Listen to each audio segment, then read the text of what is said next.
Our next concept is function as a relation.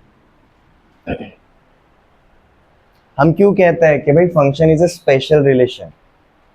ये कहने के पीछे रीजन एक ही है, हम फंक्शन को किसकी तरह ट्रीट कर रहे हैं जी? एज अ रिलेशन की तरह ट्रीट कर रहे हैं। और रिलेशन को हम किसके ऊपर शो करते थे? कार्टेशियन प्लेन के ऊपर प्लॉट करते थे। तो मतलब फंक्शन को भी हम कहाँ पर प्लॉट करने वाले हैं? कार्टेशियन प्लेन के ऊपर ही प्लॉट करने वाले हैं। यहाँ पर स्टेटमेंट लिखो जी, let capital A and capital B are two non-empty sets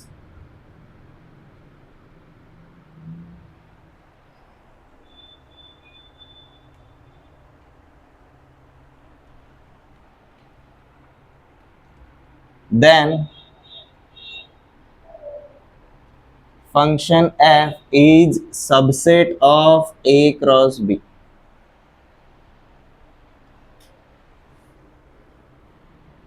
Function f is subset of A cross B.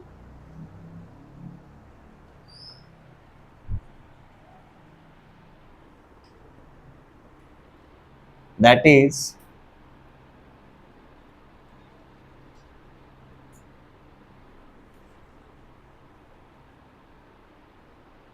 in function f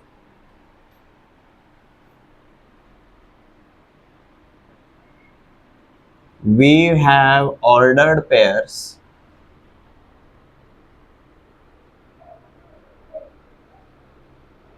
in which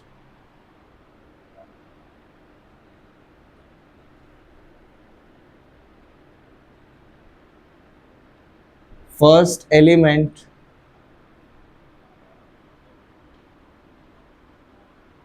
is of set A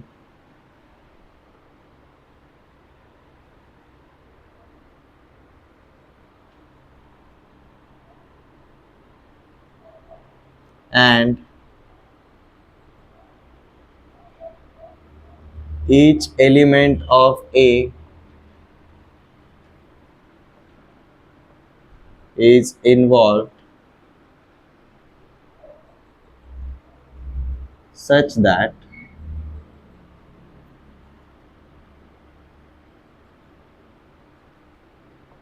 no two ordered pairs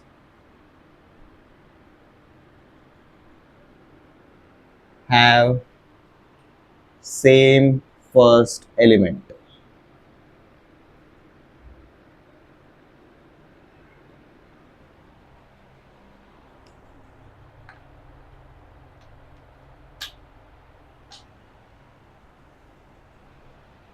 हम function को as a relation treat कर रहे हैं और हम relation के बारे में क्या जानते थे? Relation is a subset of A cross B and if function is a special relation then function is also a subset of A cross B. But A cross B के अंदर हमारे क्या रहते थे जी? A क्रॉस B के अंदर हमारे ordered pairs रहते हैं, मतलब फंक्शन f के अंदर भी क्या रहेंगे जी? हमारे ऑर्डर्ड पेयर्स ही रहेंगे। और ये जो ऑर्डर्ड पेयर्स रहेंगे उसमें से फर्स्ट एलिमेंट कौन से वाले सेट का रहेगा? डोमेन का रहेगा। फर्स्ट एलिमेंट सेट ए का रहेगा, डोमेन का रहेगा। And according to definition of function each element of A must be covered. इसलिए ऑर्डर्ड पेयर्स में हर जगह पर जहां जहां पर फर्स्ट एलिमेंट ऑर्डर्ड पेयर्स में वो किस में बिलोंग करने वाला रहेगा? सेट ए वाला रहेगा और ए का हर एक एलिमेंट कवर होगा। बट वहां पर रिपीटेशन अलाउड होगा क्या? Repetition is not allowed. हमने जो F2 वाला डायग्राम बनाया था वो वाला ऑब्जर्व करो एक बार। फंक्शन F2 जो चार देखे थे, F1 F2 F3 F4, उसमें से F2 वाला पार्ट देखो, देयर इज नो रिपीटेशन। अगर आप ऑर्डर्ड पेयर बनाते हो आपको 2 के लिए B भी मिलता था और 2 के लिए C भी मिलता था, ठीक है? तो वहां पर रिपीटेशन अलाउड नहीं है। इसलिए हमने स्टेटमेंट क्या लिखा है जी? कोई भी दो ऑर्डर्ड पेयर्स पकड़ लो, उनका फर्स्ट एलिमेंट कभी भी सेम नहीं होगा, तब भी वो क्या बन जाता है जी? फंक्शन बन जाता है, अदरवाइज वो रिलेशन रहेगा। इसका एग्जांपल देखेंगे, क्लैरिटी आएगा। थियरी समझ में आ गया? ओके, देखो इसका एग्जांपल। लेट जस्ट से मेरे पास सेट ए है 0 1 2 3 एंड मेरे पास सेट बी है P Q R S T। और देखो मेरे पास मैंने F1 लिखा 0, P 1, R 2, T। हमें रिकॉग्नाइज करना है कि भाई कौन सा फंक्शन फंक्शन है। हमने लास्ट लेक्चर में डायग्राम के ऊपर किया था, अब ऑर्डर्ड पेयर्स के ऊपर ऑब्जर्व करेंगे। ये है जी 0, Q, ये है जी 1, T, ये है जी 2, T, और ये है जी 3, P, और ये है जी 2, S।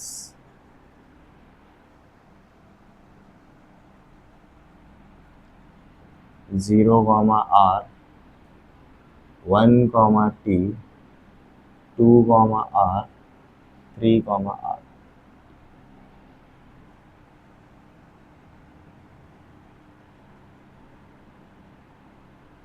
Zero P 1, Q 2, S 3, T। ये एग्जांपल में देखो हमें क्या बोला है जी, there is a function f from a to b, और f के हमारे कितने वेरिएशंस दिए जी, 4 दिए।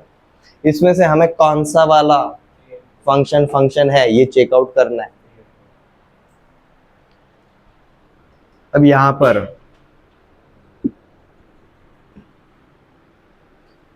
ये वाली कंडीशन होनी चाहिए। फर्स्ट एलिमेंट किसका होना चाहिए जी, सेट ए का होना चाहिए। सब जगह पर देखो फर्स्ट एलिमेंट सेट ए का ही है। Each element of A is involve, ये बोला है, each element of A is involve, ये जरूरी है। And finally no two ordered pairs have same first element. तो first element is of set A, चारों जगह पर पहला एलिमेंट सेट ए का ही है। Each element of set A is involve. अब फंक्शन की डेफिनेशन के ऊपर आ रहे हैं हम। फंक्शन के डेफिनेशन में क्या था भाई, जो हमारा डोमेन रहता है पूरे एलिमेंट्स होते हैं, मतलब 0 भी होना चाहिए, 1 भी होना चाहिए, 2 भी होना चाहिए, एज वेल एज 3 भी होना चाहिए। वो F1 में देखो 0, 1, 2, 3 है क्या, नहीं है, तो हमारा F1 फंक्शन रहेगा क्या, नहीं रहेगा। F2 में देखो 0 है, 1 है, 2 है, 3 है, 2 वापस से आ गया। अब यहाँ पर ये condition, no two ordered pairs, ये वाला ऑर्डर्ड पेयर और ये वाला ऑर्डर्ड पेयर दोनों का फर्स्ट एलिमेंट सेम है, तो ये फंक्शन नहीं होगा। हमें रिपीटेशन नहीं चाहिए, होगा ही नहीं। F3 में देखो 0, 1, 2, 3 सारे एलिमेंट्स कवर हो रहे हैं, और जो दूसरा पार्ट है वो देखो B के अंदर का ही है, उसमें रिपीटेशन हो या फिर ना हो डजंट मैटर। F4 में, अब देखो F3 में क्या हुआ, R और T सिर्फ दो ही इन्वॉल्व हुआ, तो F3 के सेंस में अगर बोलेंगे रेंज क्या रहेगा जी इसका, सिर्फ R एंड T रहेगा। F4 इज अ फंक्शन, 0, 1, 2, 3 सारे एलिमेंट्स कवर हो रहे हैं, P, Q, S और T ये क्या है जी, रेंज वाले पार्ट रहेगा। तो हम क्या बोलेंगे भाई, F4 ऑन A का रेंज मतलब क्या रहेगा हमारा, P, Q, S and T। And you will find out this range is a subset of codomain, subset of B। ये क्लियर है। हमारा F1 और F2 फंक्शन नहीं है, वो रिलेशन है बट वो फंक्शन नहीं है। फंक्शन एज अ रिलेशन अगर ट्रीट कर रहे तो भाई ये कंडीशन सेटिस्फाई होने जरूरी है, ये अलग कंडीशंस नहीं है, ये वही कंडीशंस है जो हमने फंक्शन के डेफिनेशन में देखे थे। बट अब हम फंक्शन को किसकी तरह ट्रीट कर रहे हैं, रिलेशन की तरह ट्रीट कर रहे हैं। तो हम किसके ऊपर काम कर रहे हैं, ऑब्जर्वेशन किसके ऊपर बना रहे हैं जी, हम बेसिकली ऑर्डर्ड पेयर्स के ऊपर। ये क्लियर है। देखो इस टाइप से हम तभी बना पाते हैं जब हमारा जो डोमेन रहता है वो फाइनाइट रहेगा, तभी रोस्टर फॉर्म हम तभी बना पाते हैं जब हमारा डोमेन फाइनाइट रहता है।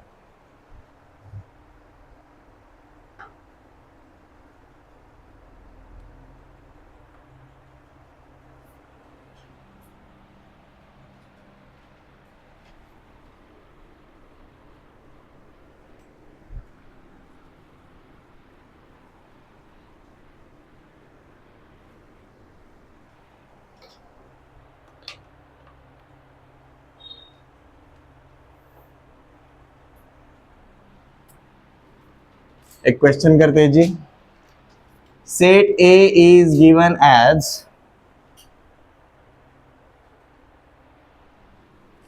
-1 0 1 2 3 4.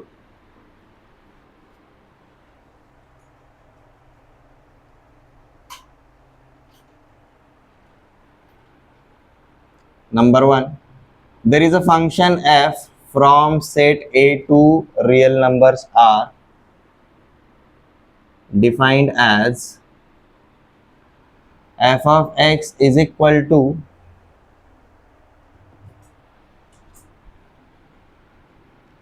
Three x square minus to.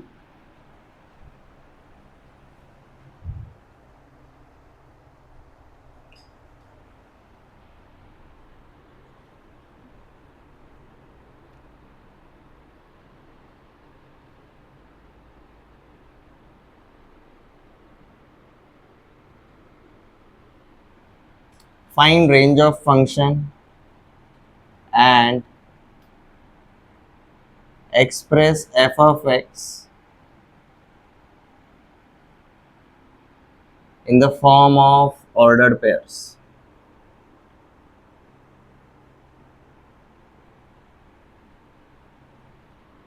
In the form of ordered pairs. अब देखो आपके ऑर्डर्ड पेयर्स कैसे रहेंगे. ऑर्डर्ड पेयर्स हमारा ये जो फंक्शन है, if there is a function from A to R, तो हम यहाँ पर क्या बोलेंगे, f is a subset of A cross R. और अगर A cross R is a Cartesian product, हमारा जो हर एक ऑर्डर्ड पेयर बनेगा उसमें से, जैसे अगर मैं पहला एलिमेंट अगर मैं एक्स पकड़ता हूँ तो दूसरा एलिमेंट क्या रहेगा, एफ ऑफ एक्स रहेगा. यहाँ पर एक्स किधर बिलोंग करेगा, सेट ए वाला. और सेट ए के अंदर के एलिमेंट्स हमें पता है, तो ये एक्स के वैल्यूज है. यही एक्स के वैल्यूज हमें किस में डालना है, एफ ऑफ एक्स में डालना है. एक्स का वैल्यू पुट किया, आपको एफ ऑफ एक्स का वैल्यू मिलेगा, वो हमारा बन जाता है जी सेकंड एलिमेंट. और ये जो सेकंड एलिमेंट रहेगा वो किधर बिलोंग करेगा, रियल नंबर में बिलोंग करेगा. ठीक है, तो जो होमवर्क के लिए क्वेश्चन दिया था वैसा ही करना, करो क्विकली. ऑर्डर्ड पेयर्स बनाने हैं बस. अब आप अपनी कन्वीनियंस के लिए क्या कर सकते हो, ये एक टेबल फॉर्मेट बना सकते हो. ठीक है, टेबल फॉर्मेट मतलब हम कैसे बनाएंगे, यहाँ पर हम लिखेंगे जी एक्स के वैल्यूज, और यहाँ पर हम लिखेंगे जी एफ ऑफ एक्स के वैल्यूज. अब एफ ऑफ एक्स क्या डिफाइन किया है जी, three x square minus two किया हुआ है.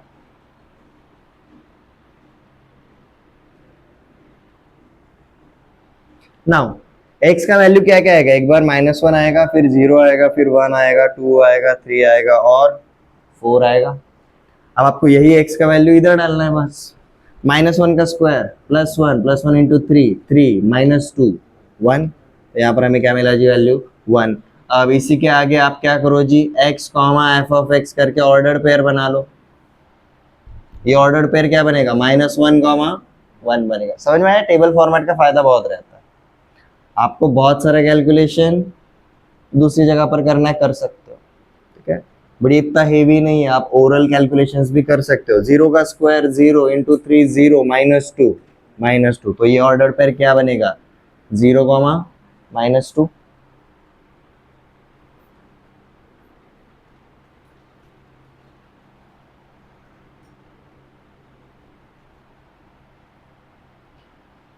वन डालेंगे तो देखो क्या मिलता है, 1 मिलेगा, तो दिस इज 1, 1.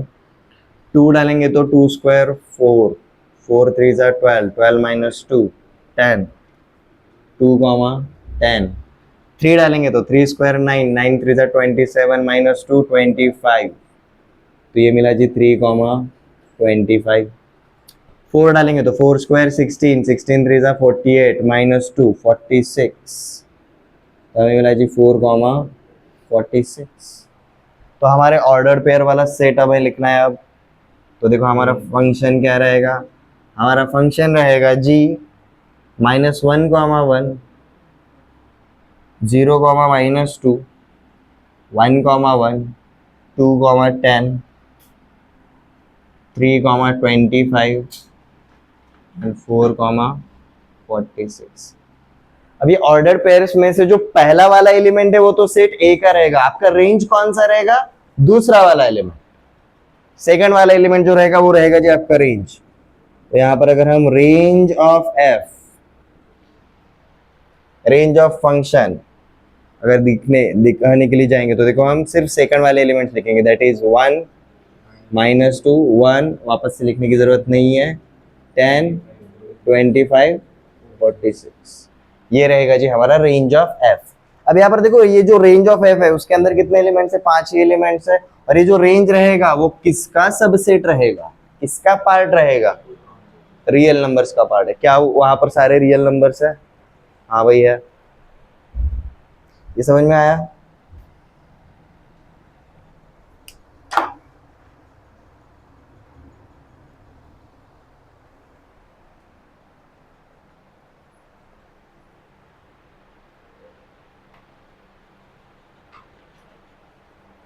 अब मजेदार बात यहाँ पर बस ध्यान देना, लिखवाऊंगा ये ऑर्डर्ड पेयर में हम x comma F of x लिख रहे हैं, बट कार्टेशियन प्लेन पे किसी भी पॉइंट का जो लोकेशन रहता है वो अपन कैसे लिखते हैं, x कॉमा वाई करके लिखते हैं। कार्टेशियन प्लेन पे अपन x कॉमा वाई करके लिखते हैं, तो इसलिए ग्राफ बनाते टाइम हमें क्या पता चल जाता है, y is nothing but y is equal to f of x, y is equal to f of x. And f of x किसका पार्ट है भाई, सेकंड वाले का पार्ट है, तो इसलिए हम क्या बोलेंगे भाई, x कॉमा वाई वाले फॉर्मेट में अगर लिख रहे हैं तो मतलब अगर मेरा a क्रॉस r अगर रहेगा तो भाई x डोमेन में बिलोंग करेगा और y रेंज में बिलोंग करेगा। कोडोमेन भी नहीं, रेंज में बात कर रहे हैं, क्योंकि ऑर्डर्ड पेयर में रेंज आ रहा है। Every element of range is also part of a codomain, but not every element of a codomain is part of a range. यहां पर देखो रेंज में कौन आया, ये 5 ही एलिमेंट्स आए, जबकि रियल नंबर्स कितने हैं, इनफिनाइट है। हर एक एलिमेंट आया क्या रेंज में? नहीं।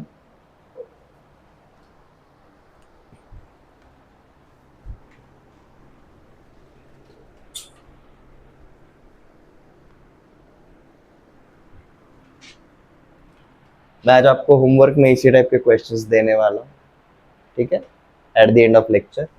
चलो नेक्स्ट कंसेप्ट पे चलते हैं।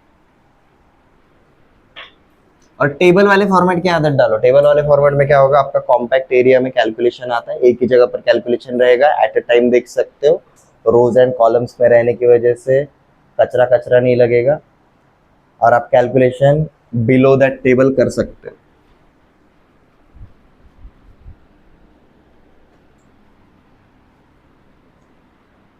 Okay, our next concept is real valued functions.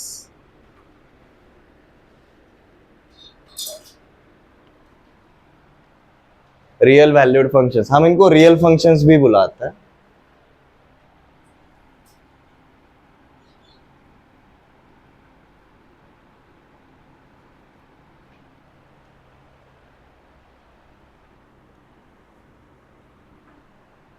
हम क्या बोलते थे, if there is a function f from A to B, और अगर मेरा ए कॉमा बी करके अगर कोई ऑर्डर पेयर है तो हम क्या बोलते भाई, f of A is equal to B रहता है। याद है कल हमने फंक्शन के डेफिनेशन के बाद लिखा था, function is a relation, relation is made of ordered pairs, ordered pairs के अंदर दो एलिमेंट्स, पहला एलिमेंट पहले सेट का, दूसरा एलिमेंट दूसरे सेट का, बट ए और बी के बीच में क्या रिलेशन है, f of A is equal to B. ये हमारा रिलेशन के अंदर नहीं था, बट ये हमारा फंक्शन के अंदर रहता है। तो रियल वैल्यूड फंक्शंस काफी इजी है, व्हेन डोमेन एंड कोडोमेन, लिख लो लगे हाथ, when domain and codomain of a function is subset of capital R, that is real number.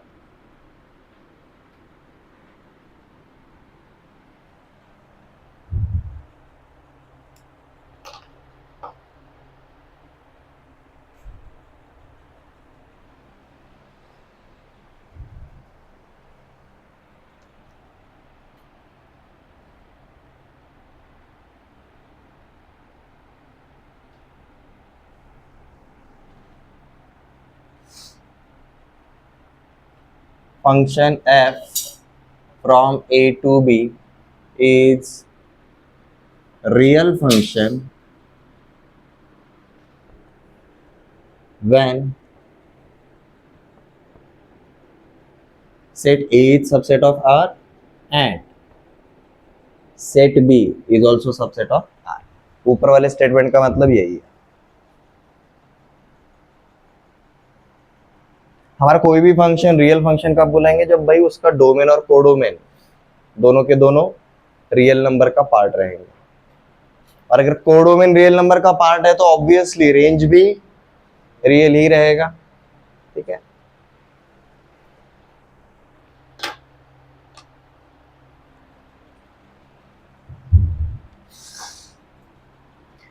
अब देखो ए सबसेट ऑफ आर हमने बोला है और ए क्या है जी, हमारा डोमेन है. और हमने डिस्क्रिप्शन ऑफ फंक्शन में क्या देखा था, हमने रोस्टर फॉर्म देखा था और सेट बिल्डर फॉर्म देखा था. वहां पर डोमेन के दो कंडीशंस आ रहे थे भाई, either our domain is finite और आवर डोमेन इज इनफाइनाइट. ये बराबर है. हम ऑर्डर्ड पेयर्स बनाकर तो भाई सीधा काम कर लेंगे अगर हमारा फाइनाइट रहेगा तो. But if we have infinite domain, क्या हमें हर एक ऑर्डर्ड पेयर दिखाना पॉसिबल होगा? क्या नहीं होगा. हम ऐसे टाइम पे क्या बोलते हैं, जैसे कि हमने डिस्क्रिप्शन ऑफ सेट में लिखा था भाई, let's just say set A is made of first 10 natural numbers. ऐसा बोलते टाइम बोला, बट हम लिखते टाइम 1 to 10 तक लिखते थे रोस्टर फॉर्म में. बट इसी को हम ऐसा भी लिख सकते हैं, बराबर है. हमें यहां तक समझ में आता है, हमें यहां तक समझ में आता है. अब हम एक नया वाला मेथड देखने वाले हैं जिसमें रियल फंक्शंस का डोमेन फाइनाइट रहे या फिर इनफाइनाइट रहे. एक ही तरीका देखेंगे जिसमें आपको ये अलग अलग चीजें याद रखने की जरूरत नहीं पड़ेगी. ये क्लियर है?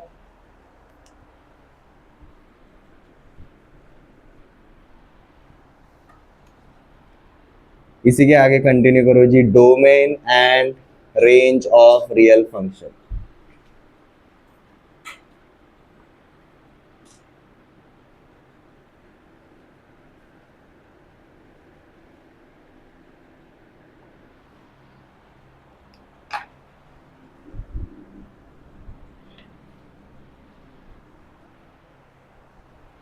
अब देखो यहाँ पर आगे जाने से पहले हमने इसके पहले वाला जो कंसेप्ट देखा था उसको रिवाइज कर लो. उसी को यूज कर रहा है. Function as a relation.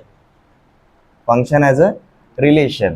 Function as a relation तो हमने ए क्रॉस बी को यूज किया, ऑर्डर्ड पेयर्स को लेकर आ गए. सो हम यहाँ पर लिखेंगे since function f is subset of A cross B when there is a function from set a to b,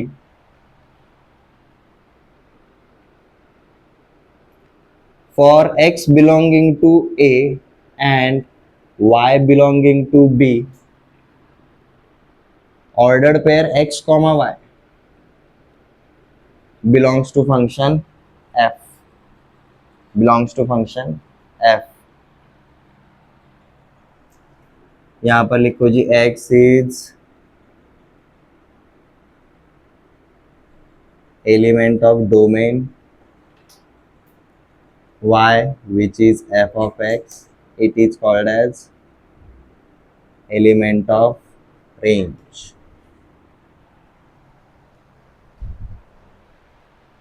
ordered pairs में देखो वैसा ही है. रिलेशन में क्या बोलते थे अपन, पहला डोमेन का पार्ट है और दूसरा रेंज का पार्ट है. सेम चीज इधर भी हो रही है. एक्स कॉमा वाई में एक्स कौन है जी, एलिमेंट ऑफ डोमेन. वाई कौन है जी, एलिमेंट ऑफ रेंज. हम कोडोमेन नहीं बोल रहे, रेंज ही बोल रहे.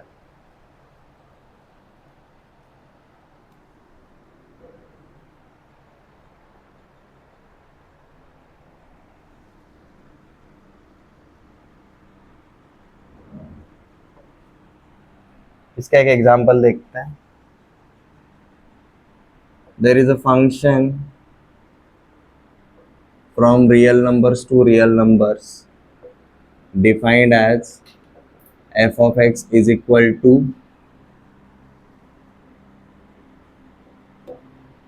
x square.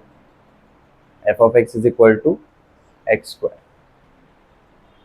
अब देखो यहाँ पर हमने क्या बोला, f of x is nothing but equal to y रहेगा, तो मतलब ये ऑर्डर्ड पेयर में एक्स का जो भी वैल्यू रहेगा उसको हम एफ ऑफ एक्स में डालेंगे तो हमें किसका वैल्यू मिलेगा, वाई का वैल्यू मिलेगा। ठीक है, ओके इसमें थोड़ा चेंज करें, यहाँ पर सेट ए लिख देते हैं और सेट ए को डिफाइन करते हैं जी। Set A is made of x where x is a natural number and x is less than और इक्वल टू 10 हमने बोल दिया।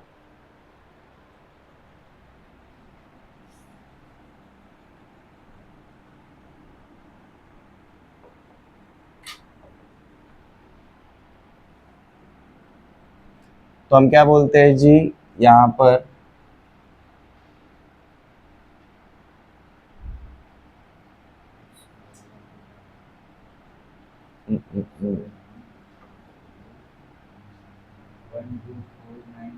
एफ ऑफ एक्स नहीं वैसे उसी तरीके से जाएगा, बट हमें जो फंक्शन का ऑर्डर पेयर बनाना है, ठीक है, तो हम क्या बोलेंगे, ये जो हमारा फंक्शन रहेगा it will be in the form of x comma y such that x belongs to set A and y is equal to f of x, y is equal to f of x, और हमें f of x क्या दिया जी, x square दिया है, इसलिए हम सीधा क्या बोलेंगे y is equal to x square लिखेंगे।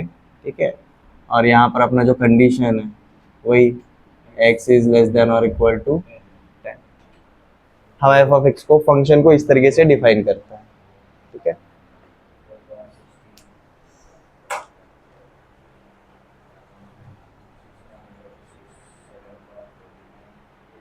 ये पूरे जगह पर आपको कौन सी चीज याद रखनी है, हम ऑर्डर्ड पेयर को फंक्शन का ही पार्ट पकड़ के चल रहे हैं जैसे रिलेशन में करते थे। एंड नेक्स्ट y क्या है जी, y is nothing but f of x, y is equal to f of x। तो मतलब अगर मुझे f ऑफ x अगर डिफाइन किया रहेगा, मुझे y क्या है उसके बारे में कंफ्यूजन होने की जरूरत नहीं होनी चाहिए। हमारा जो भी x डालोगे उसके अकॉर्डिंग उसका पार्टनर y मिलने वाला है, x चेंज तो उसका पार्टनर भी चेंज हो जाएगा।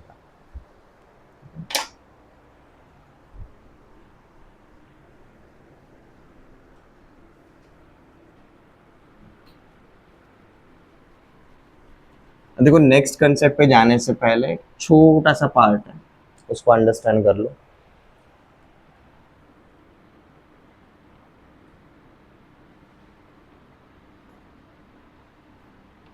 This is called as bracket system. ठीक है, ये ब्रैकेट सिस्टम हम बेसिकली देखो कब यूज कर रहे हैं, जब हमारा डोमेन कैसा रहेगा, फाइनाइट डोमेन रहेगा। ठीक है, चाहे तो लिख लो भाई, हमारा जब भी कोई भी सेट फाइनाइट रहता है तब हम क्या यूज करते हैं जी, ब्रैकेट सिस्टम यूज करते हैं। ये ब्रैकेट सिस्टम हम सेट के लिए भी यूज करते थे। सेट में देखो हम एलिमेंट्स किसके अंदर दिखाते थे, करली ब्रैकेट्स के अंदर दिखाते थे।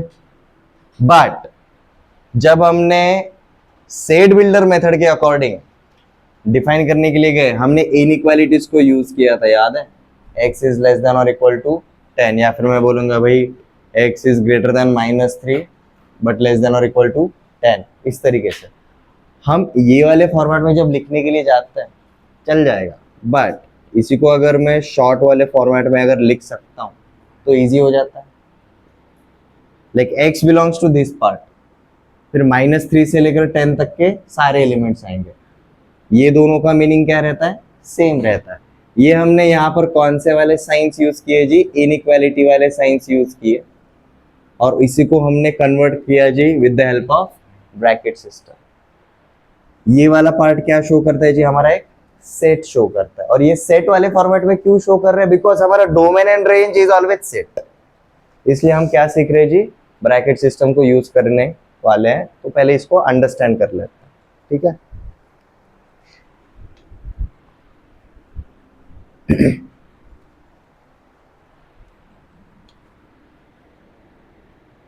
when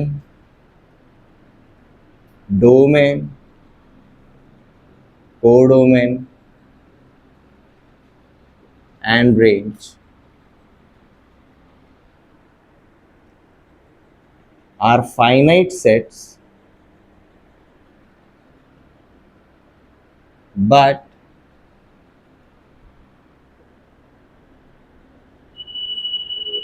mentioning every element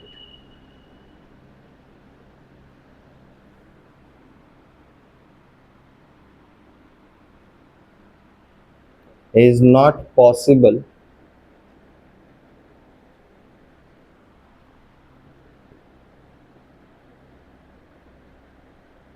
We generally use inequalities.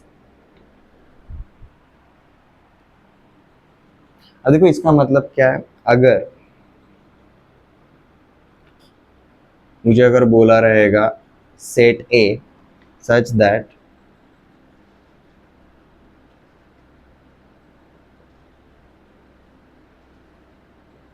all numbers less than 10 and greater than -5,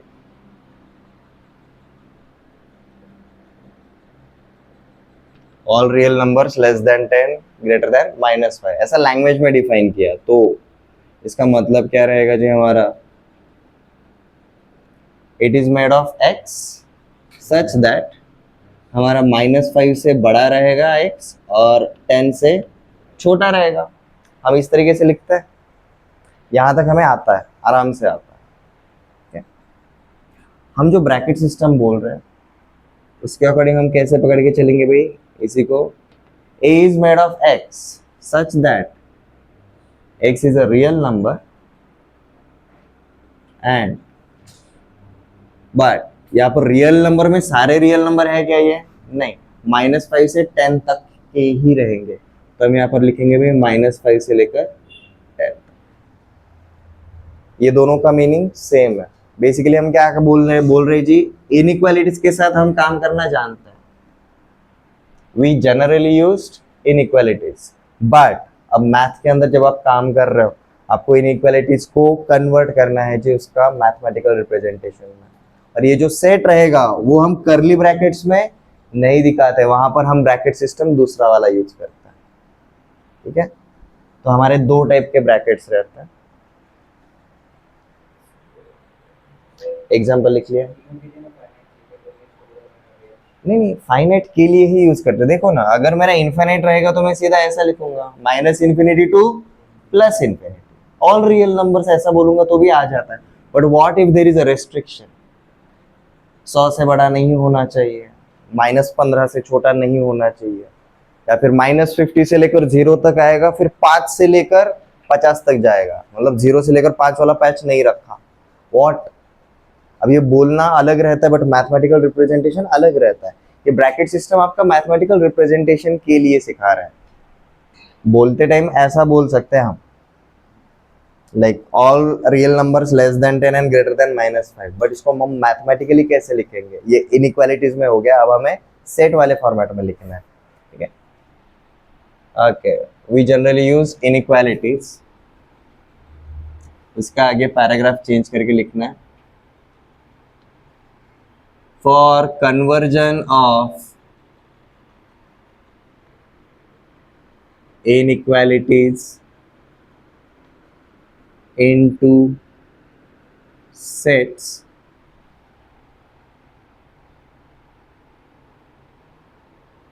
we use bracket system।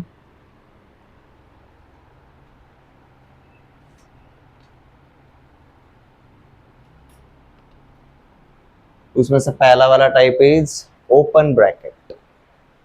Open bracket,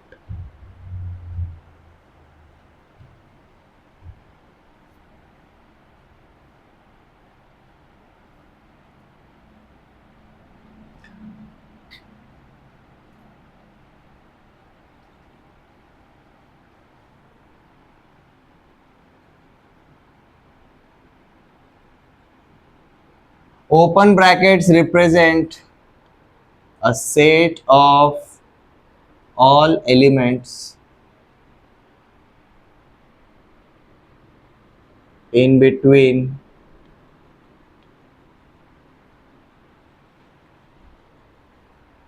extreme elements where equality with extreme elements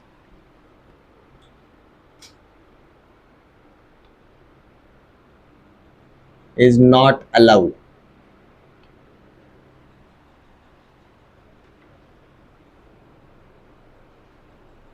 example देखते हैं, ठीक है। अगर मुझे गिवन रहेगा x is less then b and is greater than a, तो basically x वो हर एक वैल्यू लेगा जो a से लेकर b तक का रहेगा, सारे वैल्यूज लेगा। बट क्या x कभी a के बराबर हो सकता है? क्या x कभी b के बराबर हो सकता है? कभी। तो ये स्टेटमेंट का मतलब यही है। Open brackets represent set of all elements in between, this is extreme elements, these are extreme elements, where equality with extreme elements is not allowed. तो इसी को हम रिप्रेजेंट कैसे करते हैं जी? x belonging to open bracket a to b, एक comma भी नहीं, एक कॉमा भी बोलोगे तो आपका ये बन जाता है ordered pair. x belongs to set this, ये सेट है, ठीक है। तो x belongs to a to b open bracket.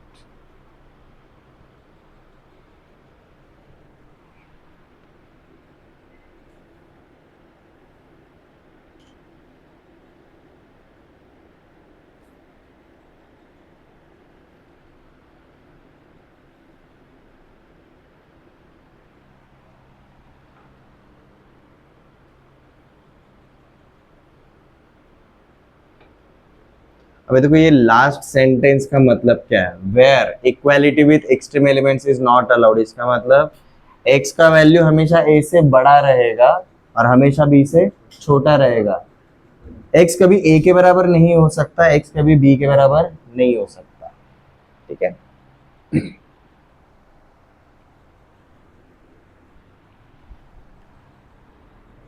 और सेकंड वाला ब्रैकेट है जी हमारा close bracket.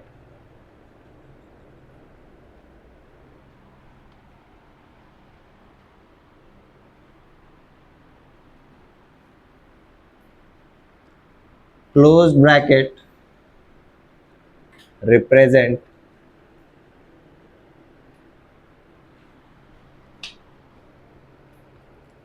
a set of all elements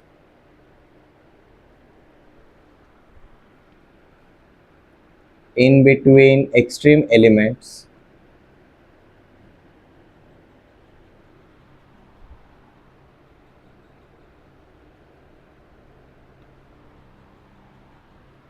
where, अब देखो ओपन ब्रैकेट में equality with extreme was not allowed, close bracket में वो रेस्ट्रिक्शन खुल जाता है।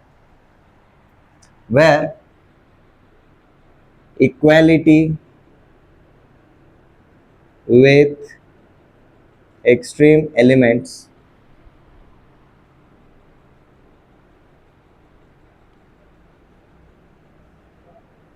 is allowed।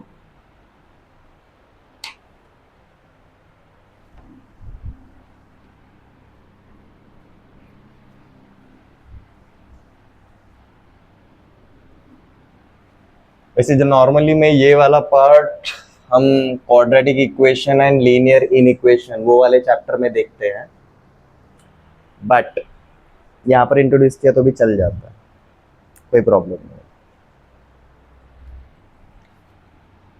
इसको एग्जांपल में देखते हैं। अगर हमें बोला गया x इज ग्रेटर देन और equal to a and less than और इक्वल टू b, इसी का मतलब रहेगा जी x बिलोंग्स टू, अब देखो यहाँ पर ओपन ब्रैकेट में हम नॉर्मल वाले ब्रैकेट्स लगा रहे हैं, जो क्लोज ब्रैकेट रहेगा उसमें हम बॉक्स ब्रैकेट लगा रहे हैं।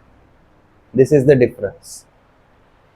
Normal brackets equality is not allowed, box bracket equality is allowed, normal brackets open brackets, box brackets close brackets।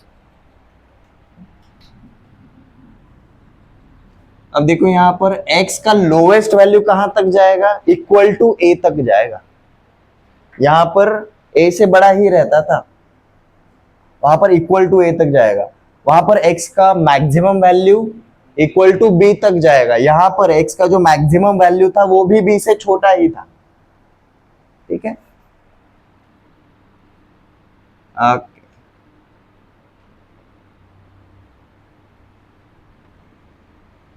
Next is semi closed और सेमी ओपन। अब देखो ब्रैकेट्स आपके दो ही आ सकते हैं, एक लेफ्ट वाले एलिमेंट के लिए और एक राइट वाले एलिमेंट के लिए। सेमी का मतलब क्या रहेगा, यहाँ पर दोनों साइड पे ओपन है, ए पे भी ओपन है एज वेल एज बी पे भी ओपन है, यहाँ पर ए पे भी क्लोज है एज वेल एज बी पे भी क्लोज है। व्हाट इफ ए और बी में से एक जगह पर ओपन है और दूसरी जगह पर क्लोज है, तो हम उसको बोलेंगे भाई सेमी क्लोज्ड या फिर सेमी ओपन। ठीक है, इसको ऐसे डिफाइन करने की जरूरत नहीं है, हम सीधा क्या बोल के चलेंगे भाई एग्जांपल के ऊपर। If x is less than or sorry x is greater than or equal to a but less than b, तो हम इसको क्या लिखेंगे जी, x belongs to, देखो जहां पर इक्वालिटी है वहां पर बॉक्स ब्रैकेट आएगा, जहां पर इक्वालिटी नहीं है वहां पर नॉर्मल ब्रैकेट आएगा, तो हम यहाँ पर क्या लिखेंगे भाई a से लेकर b, x belongs to a to b। और यहीं पर अगर उल्टा रहता तो x is greater than a and less than और इक्वल टू b, तो यहां पर हम क्या बोलेंगे भाई x बिलोंग्स टू दिस।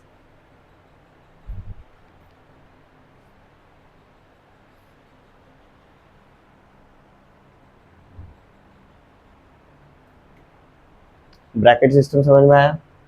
दो ही चीजें, one is open bracket, second is close bracket. Open bracket normal brackets, close bracket box bracket, box bracket not square bracket, box bracket. ठीक है, बॉक्स ब्रैकेट जहां पर रहता है वहां पर देखो इनइक्वालिटी का कौन सा वाला साइन है, लेस देन और इक्वल टू या फिर ग्रेटर देन और इक्वल टू, मतलब इक्वालिटी अलाउड है।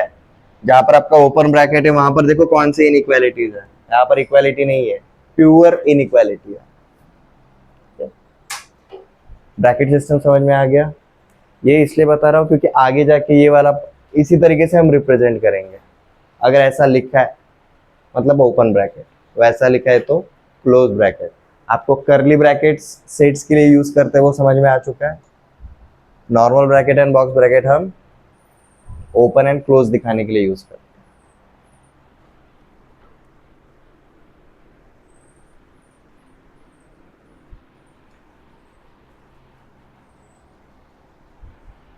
हमने रियल फंक्शन क्या रहता है वो देखा, डोमेन एंड रेंज के बारे में भी देखा। डोमेन एंड रेंज क्या रहता है जी, रियल नंबर का ही पार्ट रहता है रियल फंक्शन के लिए।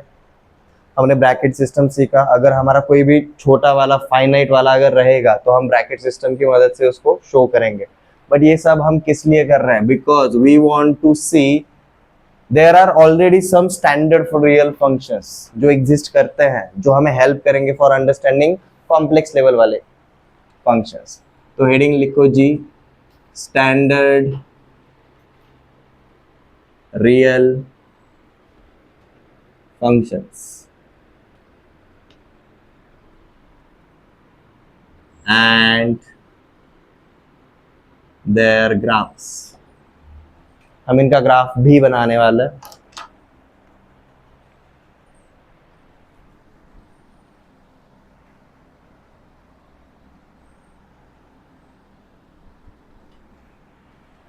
ये स्टैंडर्ड रियल फंक्शंस मतलब देखो ये एलिमेंट्री फंक्शंस है, ये किसी और के थ्रू नहीं बने, ये खुद है, इनकी मदद से और एक्स्ट्रा वाले पार्ट बन सकते हैं। ये क्लियर है? जैसे कि हम x टू द पावर 4 को हम क्या बोलते हैं, x to the power 4 is nothing but x square का स्क्वायर रहेगा। तो मतलब अगर हमें स्क्वायर करना आता है तो भाई पावर 4 करना भी आराम से आएगा ही आएगा, बराबर है। हम x टू द पावर 5 को हम क्या बोलते हैं, this is x to the power 3 into x to the power 2।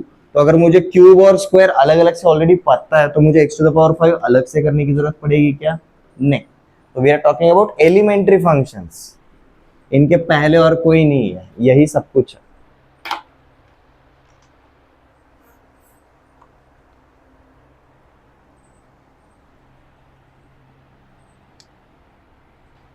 A real function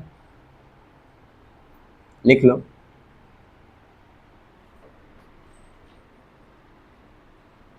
is described as y is equal to f of x, where x and y both belongs to, या फिर ऐसा लिखो जी, where x belongs to domain and y belongs to range.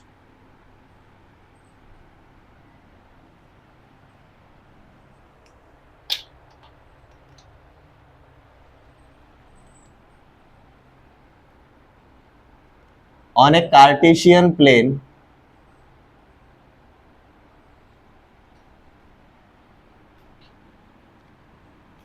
any point has a location as x comma y.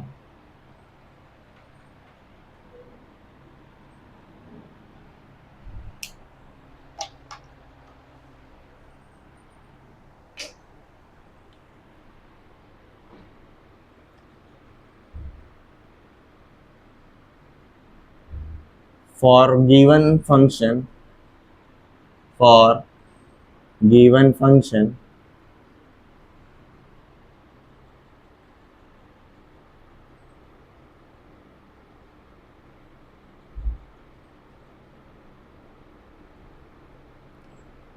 it becomes x comma f of x.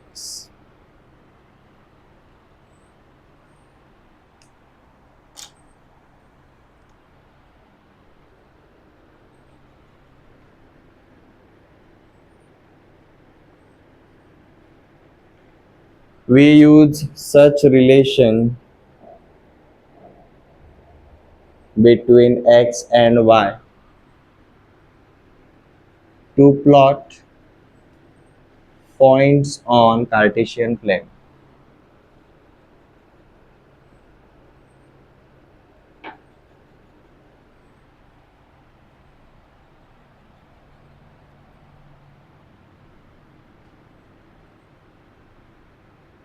Eventually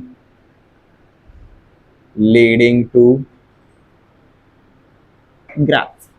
देखो, हम जो भी standard real functions देखने वाले हैं उनके लिए हम इसी प्रोसेस के थ्रू जा रहे हैं. हमारा हर एक फंक्शन कौन से वाले फॉर्मेट में डिफाइन रहेगा जी? y is equal to f of x. आपको एफ ऑफ एक्स करके बोला है, मतलब वो बेसिकली किसका वैल्यू है? y का वैल्यू है. एक्स कॉमा वाई करके हम कार्टेशियन प्लेन पे दिखाते हैं, बट अभी ग्राफ बनाते टाइम y अपना क्या है जी? एफ ऑफ एक्स है, तो हम सीधा x comma F of x करके दिखाएंगे. ये जो प्लॉटिंग है, हम जो कार्टेशियन प्लेन पे प्लॉट करते हैं, ये सारे पॉइंट्स का मिक्सचर, कंपोजिशन, कॉम्बिनेशन क्या शो करता है जी? ग्राफ ऑफ फंक्शन शो करता है.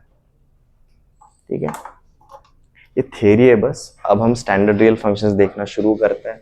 Our first standard function is constant function.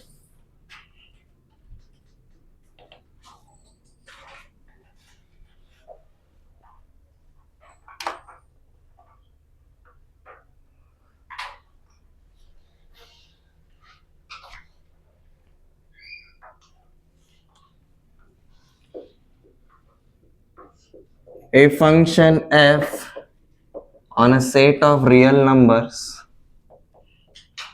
is a constant function when f of x is equal to c. C is any constant.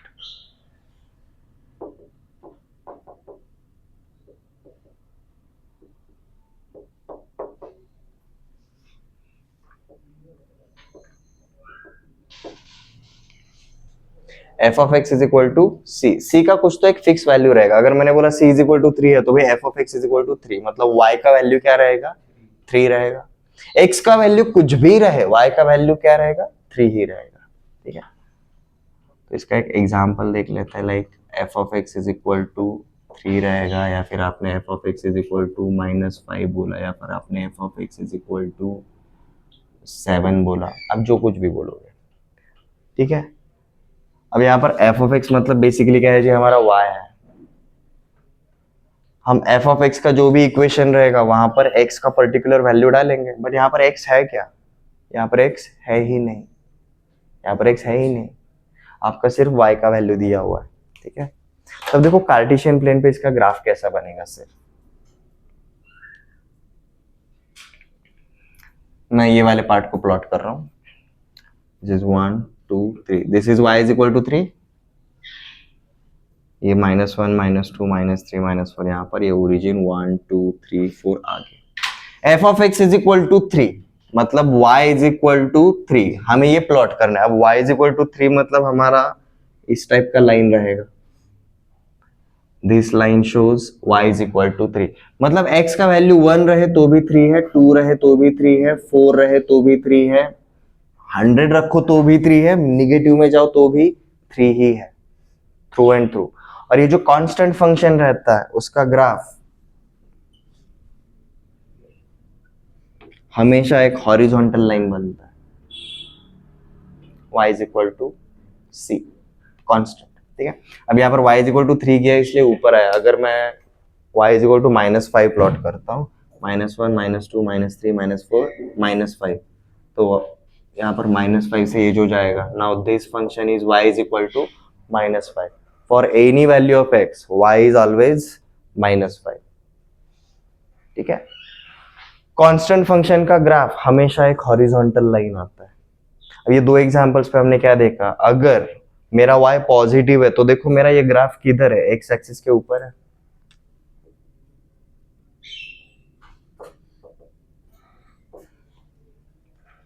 मेरा अगर ये y का value, ये जो कांस्टेंट है, ये अगर पॉजिटिव है तो मेरा ग्राफ एक्स एक्सिस के ऊपर है। यही अगर मेरा y इज इक्वल टू जो भी है कांस्टेंट अगर नेगेटिव रहेगा तो ये नीचे, बराबर है। तो मतलब अगर मैं कांस्टेंट अगर बढ़ाते चलूंगा तो -4 किया तो ऊपर आएगा, 0 किया तो यहाँ पर आएगा, 10 किया तो और ऊपर जाएगा। तो बेसिकली मतलब कांस्टेंट अगर चेंज हुआ तो हमारा ग्राफ का क्या चेंज हो रहा है, लोकेशन चेंज हो रहा है। बट ये हर जगह पर हॉरिजॉन्टल ही है, हर जगह पर ये हॉरिजॉन्टल ही रहेगा, ये क्लियर है। तो देखो ये कांस्टेंट फंक्शन के ऊपर हमने जो कुछ भी बातें करी ये हम हर एक टाइप के फंक्शन के ऊपर करने वाले हैं। आपने यहां तक लिखे एग्जांपल्स, डायग्राम बना लो, ठीक है। टू द स्केल बनाना है, एग्जैक्टली वो 1 सेंटीमीटर के गैप लेकर जाने की जरूरत नहीं है।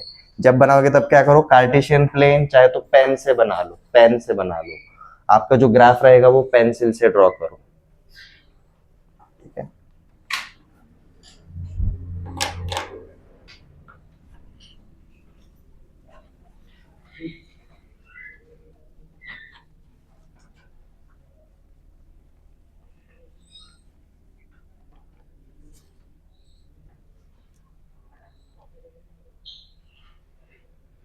अब देखो ये जो कांस्टेंट फंक्शन रहता है, डायग्राम के बाद लिखना, यहाँ पर आपका डोमेन देखो कौन है, आपका डोमेन है जी ऑल रियल नंबर्स। एक्स का वैल्यू -∞ से +∞ तक कुछ भी आ सकता है, बट आपका रेंज क्या है जी, आपका रेंज रहेगा जी सिर्फ सी, आपका रेंज रहेगा जी सिर्फ c, for f of x is equal to सी।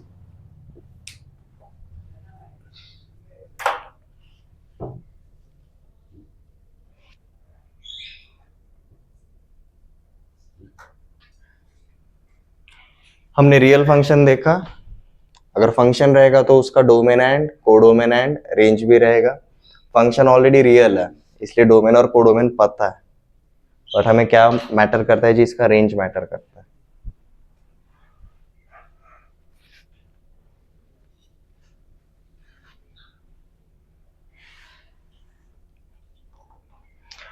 यहाँ पर ये वाले पार्ट के ऊपर भी ध्यान देना, ये अंडरस्टैंडिंग वाला पार्ट है, ये मैं लिखवा भी नहीं सकता, विच इज व्हाट, अगर हमारा कांस्टेंट अगर हम इंक्रीज करेंगे तो हमारा ग्राफ जो है वो किधर शिफ्ट होगा, वो अपवर्ड डायरेक्शन में शिफ्ट होगा। और यही अगर मेरा कांस्टेंट अगर मैं कम कम करते गया, घटाता गया, तो यही ग्राफ मेरा लोअर साइड पे शिफ्ट होगा।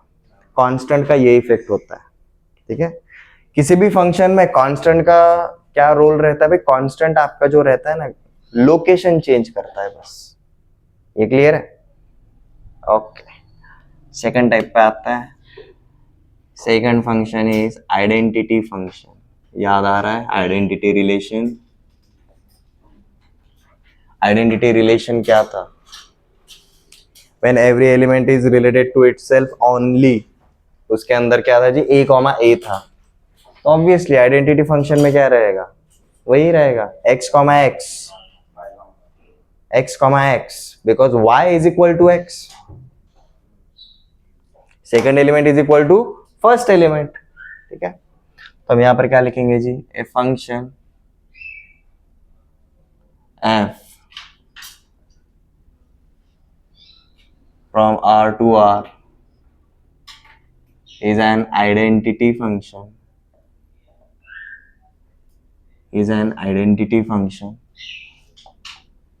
when f of x is equal to x। इसमें अगर कंफ्यूजन हो रहा है तो भाई ऐसा लिखा करो, f of x के पहले y लिखने की आदत डाल लो चाहे तो, f of x is equal to x, but f of x क्या है, y है, तो y is equal to x, मतलब x अगर जीरो रहेगा y भी जीरो, x अगर पॉजिटिव रहेगा तो y भी, x अगर नेगेटिव रहेगा तो y भी नेगेटिव। ये क्लियर है?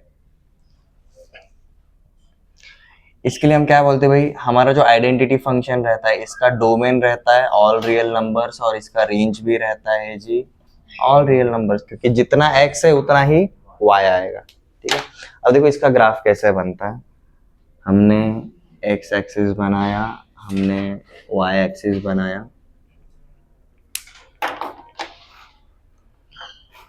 अब देखो इसके ऊपर डायरेक्ट ग्राफ नहीं बनाते हम कभी भी, वी ऑलवेज प्लॉट पॉइंट्स, ठीक है। अब जैसे कि ये फंक्शन डिफाइन किया हुआ है, x का एक वैल्यू पकड़ो, अकॉर्डिंगली y का वैल्यू निकालो, हमें क्या दिया जाए identity function y is equal to x, तो मतलब अगर मैंने x इज इक्वल टू 0 लिया तो y भी 0 आएगा, x इज इक्वल टू अगर 1 लिया तो y भी 1 आएगा, x इज इक्वल टू 2 लिया तो y भी 2 आएगा, x इज इक्वल टू -1 लिया y इज इक्वल टू -1 आएगा, x इज इक्वल टू -2 लिया तो y इज इक्वल टू -2 आएगा। समझ में आ रहा है? ऐसे पॉइंट्स लेंगे और उनको हम कनेक्ट करेंगे। वो बचपन में वो छुट्टियों के दिनों में न्यूज़पेपर में वो आता था, मराठी न्यूज़पेपर में तो आता ही था, ठिपके जोड़ा आकृति बनवा, वो 1 2 3 4 करके कुछ तो ऐसे डॉट डॉट्स दिए रहते हैं, and we use to connect them and it will become animal और फ्लावर और घर, कुछ भी बनता था, याद है? खेलते थे। इधर भी अपन वही कर रहे हैं, बस डिफरेंस क्या है, उधर पॉइंट गिवन थे, इधर पॉइंट्स कैलकुलेट करने पड़ रहे हैं। ये क्लियर है? तो अब देखो ये सारे पॉइंट जैसे ही प्लॉट करेंगे, इनको कनेक्ट करेंगे, तो देखो हमें क्या मिलता है, कनेक्ट करेंगे तो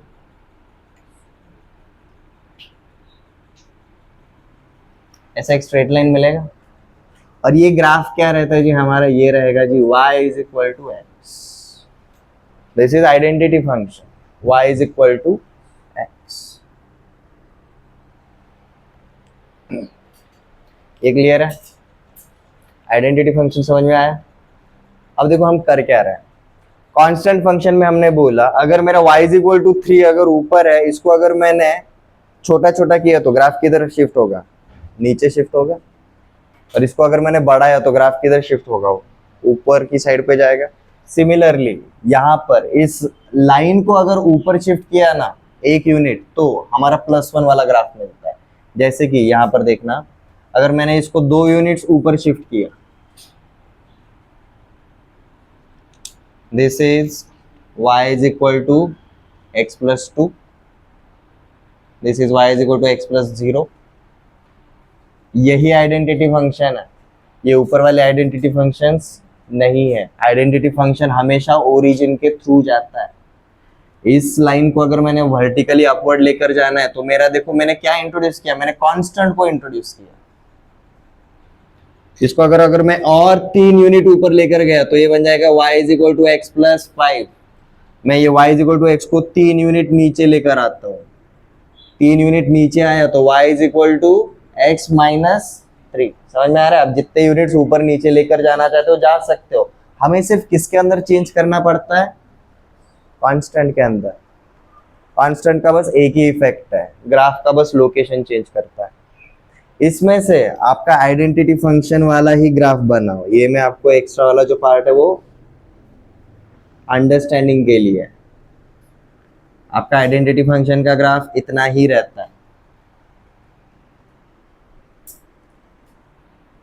y is equal to x. एक और इफेक्ट देखते हैं, व्हाट इफ। हमने बोला ना अगर ग्राफ को ऊपर नीचे कर रहे हो तो भाई कांस्टेंट का चेंज करना है।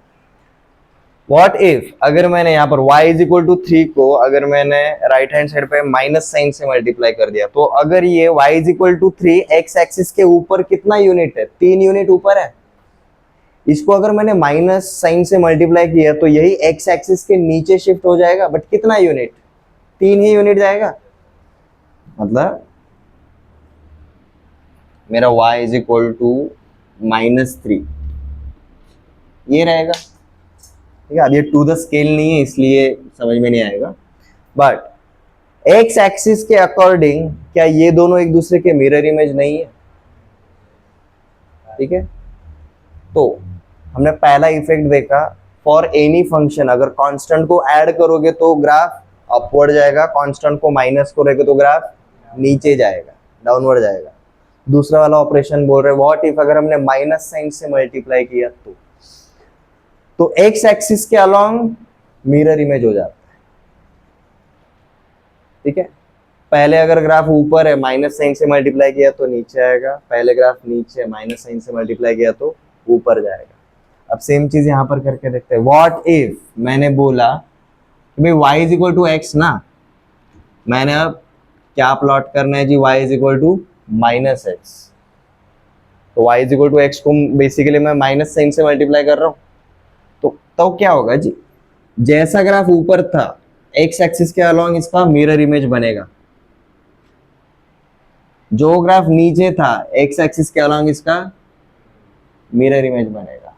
तो अगर वो वाला ग्राफ अगर y is equal to x है और ये वाला डॉटेड इसका अगर मिरर इमेज है, ये बनेगा जी y is equal to minus x. ये क्लियर है?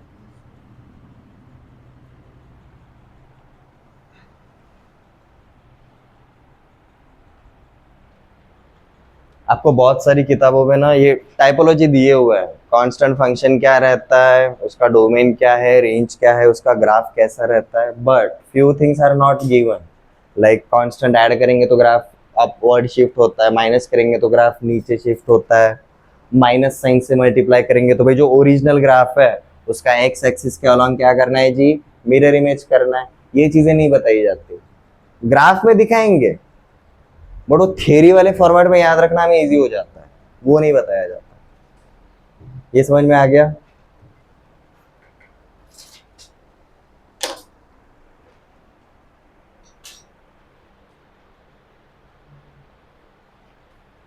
ओके चलो थर्ड टाइप पे चलते हैं, थर्ड स्टैंडर्ड फंक्शन देखते हैं।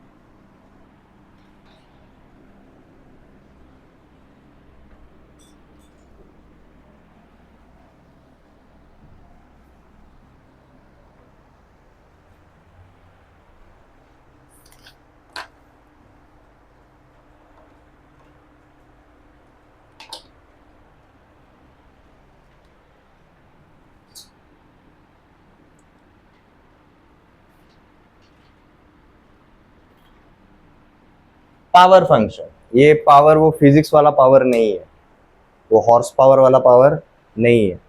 जो हम बोलते हैं ना a to the power b, ये उस टाइप का पावर है।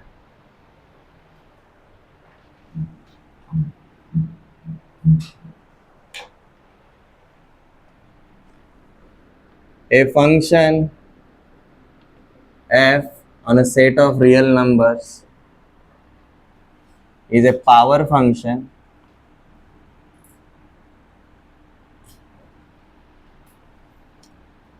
when f of x is equal to x to the power n, where n belongs to set of natural numbers, where n belongs to set of natural numbers। अब देखो power function में n का value में 1 डाला तो क्या मिलेगा, identity function मिलेगा। n का वैल्यू 2 डाला तो x स्क्वायर, 3 डाला तो x क्यूब, 4 डाला तो x का पावर 4। इस टाइप से समझ में आया पावर फंक्शन। इसमें हम क्या करेंगे, एटलीस्ट छोटे वाले पावर्स देख लेते हैं। n का लोएस्ट वैल्यू इज 1, तो ये बन जाएगा y is equal to x, but वो ऑलरेडी हम देख चुके हैं। तो हम सीधा नंबर 2 एंड नंबर 3 के लिए देखेंगे, 4 के लिए बनाते हैं। ठीक है,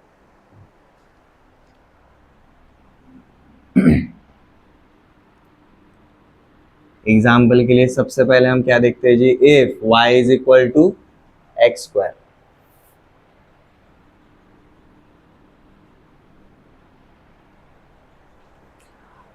अब देखो हम क्या बोल रहे हैं, y is equal to x जब था, जब x पॉजिटिव है y भी पॉजिटिव है, जब x निगेटिव है तब y भी निगेटिव है। But for y is equal to x square, x अगर पॉजिटिव है उसका स्क्वायर पॉजिटिव आएगा, x अगर निगेटिव रहेगा उसका स्क्वायर पॉजिटिव ही आएगा। ठीक है, अब देखो इसके पॉइंट्स पहले प्लॉट कर लो। लाइक x का वैल्यू 0 डालो, पहले हमेशा 0 से शुरुआत करने का, हम ओरिजिन के अराउंड ही काम करना प्रेफर करते हैं।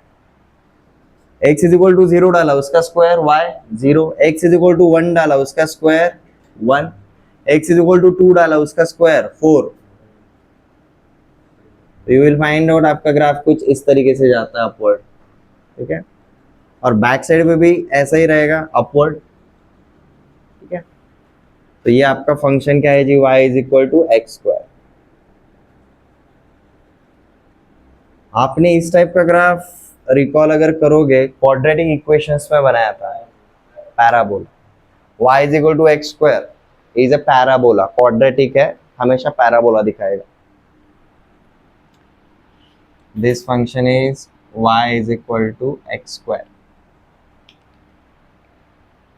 ठीक है, व्हाट इफ अगर मैंने इसको माइनस साइन से मल्टीप्लाई किया, तो जैसा ग्राफ ऊपर है एक्स एक्सिस के अलोंग, वैसा ही ग्राफ अब किधर आएगा, नीचे वाले साइड पे जाएगा। ये वाला क्या है जी, y is equal to minus x square. ठीक है, ये अंडरस्टैंडिंग के लिए आप ग्राफ एटलीस्ट एक्स स्क्वायर का तो बना लो। ग्राफ थोड़े बड़े बनाओ मैडम, ऐसे उतने चल जाएंगे।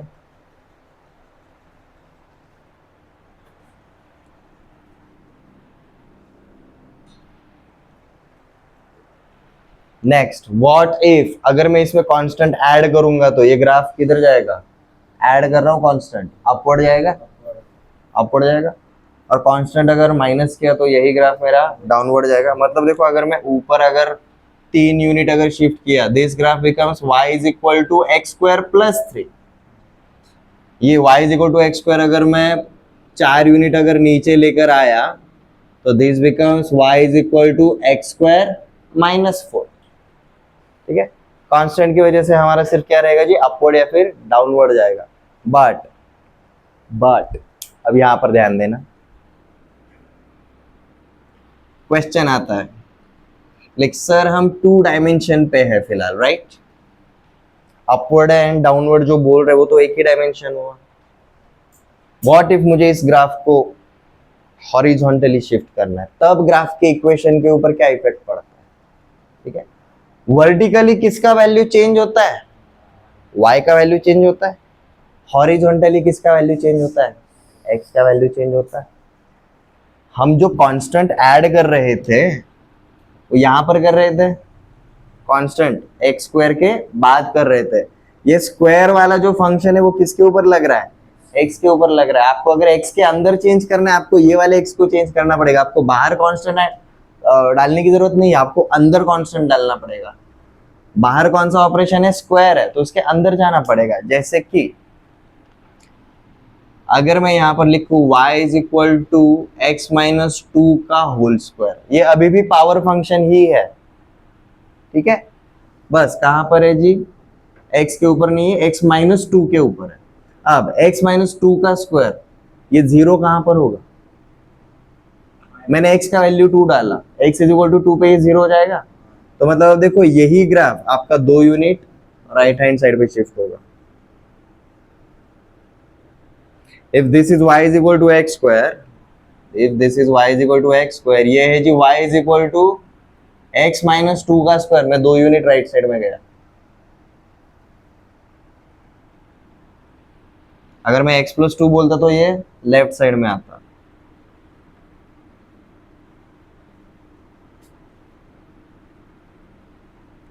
This is y is equal to x plus 2 का स्क्वायर वो हाँ पता है, बट ब्रैकेट के अंदर जा रहा है ना अपन, ये जहां पर 0 रहेगा हमें उसके ऊपर ग्राफ मिलेगा। y इज इक्वल टू 0 मतलब x एक्सेस रहेगा, ये अपवर्ड डाउनवर्ड y के टर्म में है, वो आराम से समझ में आता है क्योंकि हम कांस्टेंट बाहर ऐड कर रहे थे। अब हमारा ऑपरेशन इज स्क्वायर, हम स्क्वायर के अंदर घुस रहे हैं, ठीक है। देखो अब x स्क्वायर करते तो ओरिजिन पे हमारा मेंटेलिटी रहता है कि सर हम ऐड करेंगे तो आगे जाना चाहिए, राइट साइड पे जाना चाहिए, बट हमें देखो अब क्या होता है, अगर मैं x प्लस 1 का स्क्वायर करूंगा, ये वैल्यू 0 कहां पर मिलेगा वो मैटर करेगा। x प्लस 1 कहां पर 0 रहता है, -1 पे 0 है, इसलिए ये लेफ्ट साइड पे शिफ्ट हुआ, ठीक है। बस आपको ये छोटा सा ट्रिकी पार्ट याद रखना पड़ेगा, y में ऐड करो ऊपर जाता है, y में सब्ट्रैक्ट करो नीचे आता है, x में ऐड किया तो लेफ्ट से आता है यहाँ पर अंदर, ठीक है। ये मैं इसलिए बता रहा हूँ बिकॉज ये आपको हेल्प करेगा फॉर मेकिंग ग्राफ्स, ठीक है।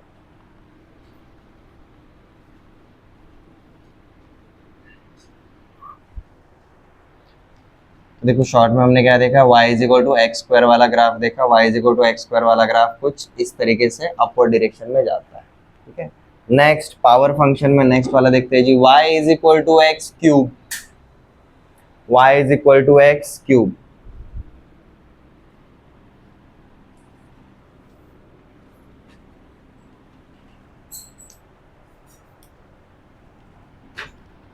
जीरो डाल दिया, 0 का क्यूब 0, 1 डाल दिया, 1 का क्यूब 1, 2 डाल दिया, 2 का क्यूब 8, ये सीधा ऊपर मिलेगा।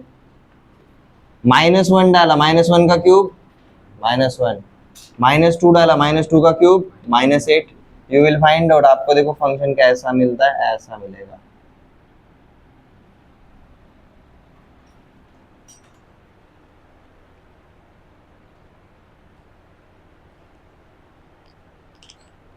y is equal to x cube।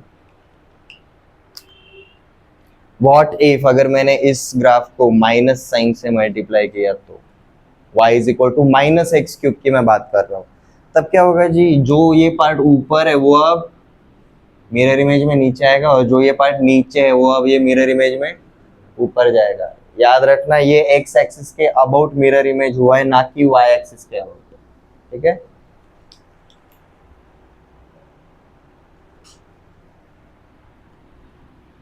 If this is y is equal to x cube, फिर हमने जो रेड कलर में बनाया हुआ है, this is y is equal to minus of x cube।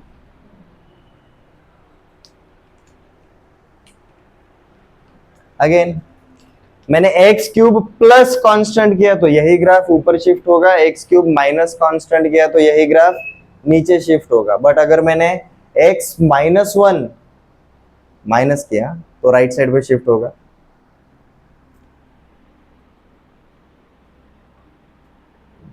This is y is equal to x minus 3 का cube, और यही अगर 3 यूनिट लेफ्ट साइड पे शिफ्ट किया तो this is y is equal to x plus 3 का cube.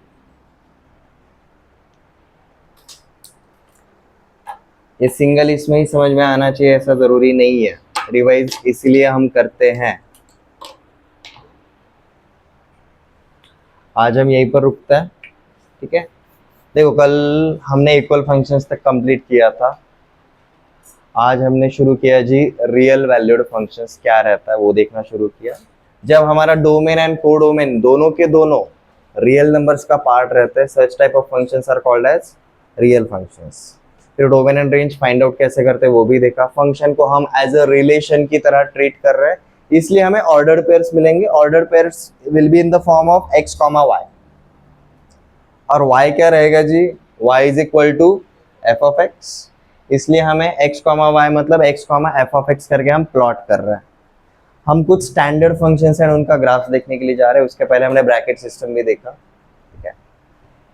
Standard function में हमने सबसे पहला देखा जी कांस्टेंट फंक्शन। कांस्टेंट फंक्शन का ग्राफ कैसा रहता है, हॉरिजॉन्टल लाइन रहता है, जो कांस्टेंट है उसके अकॉर्डिंग पॉजिटिव रहेगा एक्स एक्सिस के ऊपर है, नेगेटिव रहेगा तो एक्स एक्सिस के नीचे आएगा, but constant function is always a horizontal line, ठीक है। हमने सेकंड वाला देखा जी identity function is when y is equal to x, when y is equal to x। और ये ग्राफ कैसा रहता है जी, हमारा आइडेंटिटी फंक्शन का graph first quadrant and third quadrant को बाइसेक्ट करने वाला रहता है। हमारा आइडेंटिटी फंक्शन का graph first and third quadrant को बाइसेक्ट करने वाला रहता है। ये क्लियर है? साथ में हम कुछ स्पेशल इफेक्ट्स देख रहे हैं। स्पेशल इफेक्ट्स मतलब what if function is multiplied with negative sign, तब ग्राफ के ऊपर क्या इफेक्ट पड़ता है। हमने क्या देखा भाई, एक्स एक्सिस के अबाउट उसका मिरर इमेज लेना है बस। जो पार्ट पहले ऊपर था वो नीचे आएगा, जो नीचे था वो ऊपर जाएगा। हमें हॉरिजॉन्टली अगर शिफ्ट करना है तो हमने क्या देखा जी, हमें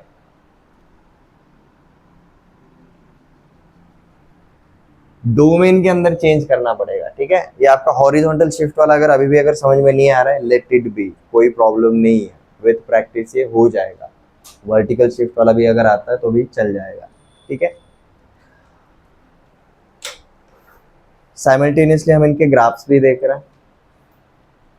अब देखो यहाँ पर y is equal to x square जब हमने बनाया, ये ग्राफ x एक्सिस के नीचे है क्या,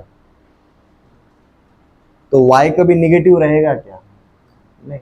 तो y is equal to x square के लिए हम क्या बोलेंगे भाई, domain is real number, but आपका रेंज देखो क्या है,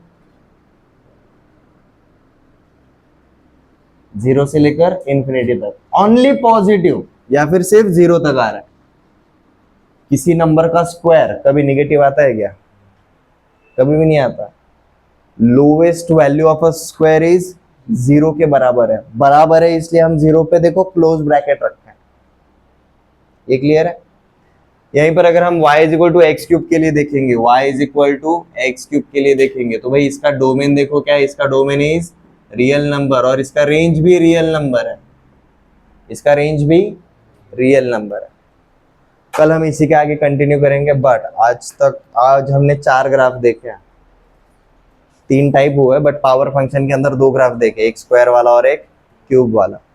ठीक है, हम उससे बड़े वाले बनाने के चक्कर में नहीं पड़ेंगे, बट बनाते कैसे वो समझ में आ गया ना, पॉइंट्स बनाने के, उनको कनेक्ट करने का। सिंपल स्टेटमेंट में अगर बोलेंगे ठिपके जोड़ा आकृति बनवा, क्लियर है?